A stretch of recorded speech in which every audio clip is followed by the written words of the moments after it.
Seulement 2 jours après la fin de la Coupe du Monde, TF1 a offert aux fans de foot de se replonger une dernière fois dans ce mois de folie vécu par l'équipe de France.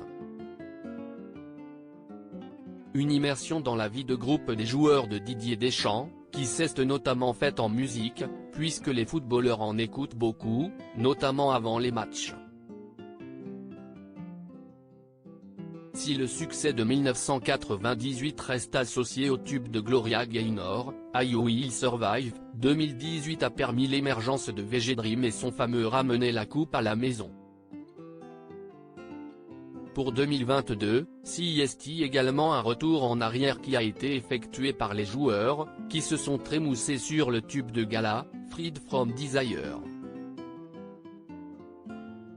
Une chanson sortie en 1997 par la chanteuse italienne est revenue au goût du jour par le biais du magnifique parcours des Bleus.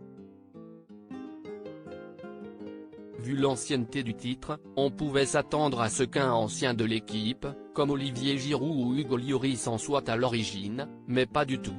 Comme on l'apprend dans le documentaire Merci les Bleus diffusé ce mardi 20 décembre, ce n'est autre qu'Aurélien Tchouaméni, 22 ans, qui a eu l'idée de diffuser cette chanson auprès du groupe.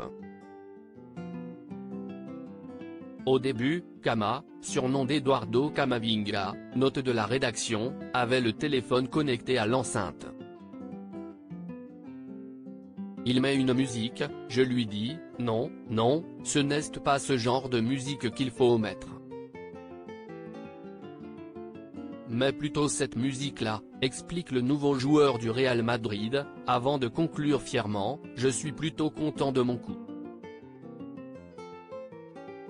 Un hymne qui a accompagné les Bleus toute la compétition. CIST donc l'un des petits jeunes de l'équipe qui a eu l'idée de cette musique, qui s'est rapidement imposée comme l'hymne des Bleus tout au long de la compétition. Malheureusement, elle ne leur aura pas porté chance jusqu'au bout, puisque les joueurs de Didier Deschamps ont été battus en finale par l'Argentine, après un match sensationnel. Une défaite amère, surtout lorsqu'on voit les réactions des joueurs et des supporters argentins après leur victoire, qui manquent beaucoup de classe, notamment à l'encontre de Kylian Mbappé.